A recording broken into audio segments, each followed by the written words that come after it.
Kilarigbo Live TV. Kúnlé mi wà tí wọ́n á dúpẹ́. Ẹ wọlé láti Amẹ́ríkà ní fara mi ṣe wọ́n. Bẹ́ẹ̀ bá ti wí ọlọ́run bá lókè. Sàátì lọ́rọ̀ kí a máa fara àṣẹ sí ní àmì.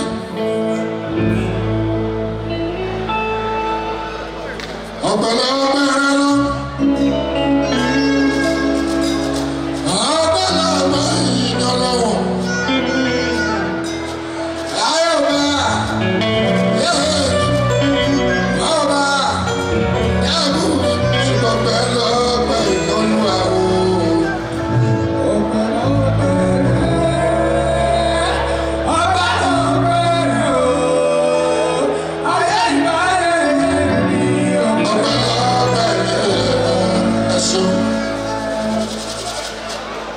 Àwọn aléṣẹ́ jẹ́ ọpẹ́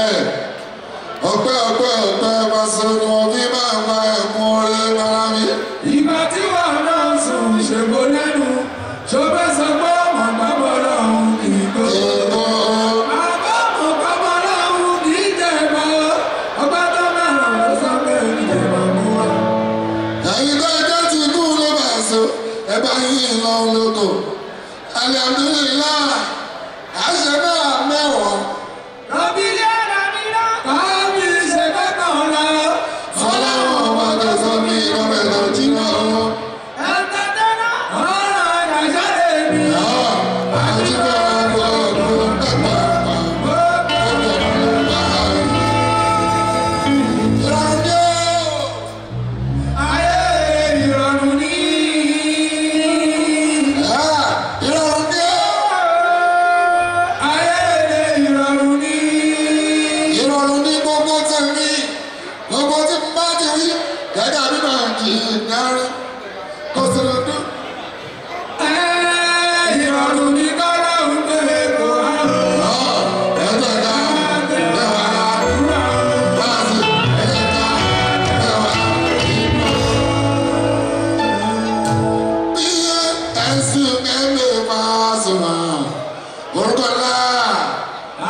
sí. Bí sátì bá ti gbé jẹjẹ o. Ìlú ló bá tó sáré kú. Tí ẹ lọ́kàn bá ní sáà tí wàá wọ̀ ní. Mo ní gbígbé ìrora mi dára. Bọ́lá ò láti gbé. Ọba ti gbé jẹjẹ. Ìlú tó sáré kú bá wá sí.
ẹ̀yin lọ́ba yàrá adúpẹ́ kábíyèsí ọlọ́tọ̀ bàbá ikú yẹ ẹbí wọn mọ̀ṣẹ́. kábíyèsí ọtọ́rí tí mi tàbí ayé ojúbà yẹn mọ̀ṣẹ́ wọn ẹ̀yin lọ́ba àbà sọ̀rọ̀ ẹ̀wà bá wà ṣayẹ ẹjọ́ ni wọ́n máa ṣe wọn. inú ọ̀rẹ́ báyìí lẹ́mọ̀ máa bá àwọn aṣọ́ra àdúgbò dúpẹ́ kúnyà ní bá ní wọ́n ṣe òye kánúmẹ́ òye kánúmẹ́ o òye kánúmẹ́ òye kánúmẹ́ o àwọn wa ẹ̀yìn náà wà o abájọ́ lọ́wọ́ orí sí òdu o.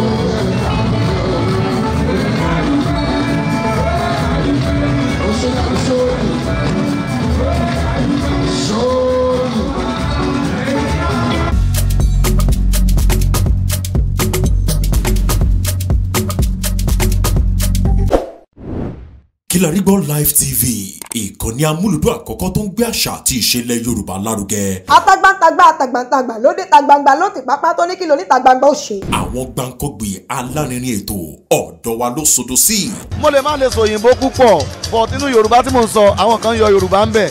Ṣé báwa náà kọ́ Ọlọ́run ọba ni kámú láti Kilarigbo Unlimited. Kilarigbo Unlimited ládùn ètò tí kò láfiwé. Alárakúàrà. Orí ètò Alárakúàrà ní àwàyè lórí Kilarigbo TV.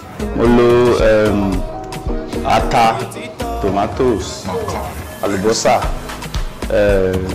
ẹyin, mo lo carrot, mo dẹ̀ tún fi hot dog náà sí. Mélòó la fẹ́ kà nínú eyín Adépèlé KPK kò gbọ̀kẹ̀. Kilarigbo ló ń jẹ́ bẹ́ẹ̀. Ká ṣe àkálẹ̀ àwọn ayẹyẹ lọ́nà tí ìgbàlódé léyìí tẹ́yìn ó sì gbádùn ẹ̀. Ọba sọ́yọ̀ ọ̀rọ̀ Jábẹ́sì padà, ìwọ ni Olúwa wá fàyè mi ṣe yanu. Kilarigbo Live TV gbọ́n pa ẹ̀. Fún ìpolówó ọjà tàbí àkálẹ̀ èyíkéyìí ayẹyẹ tẹ́ bá fẹ́ ṣe ìyún event coverage pẹ̀lú owó tí ò gani lára. Kilarigbo Live TV ẹ̀rọ amóhùnmáwòrán tíá.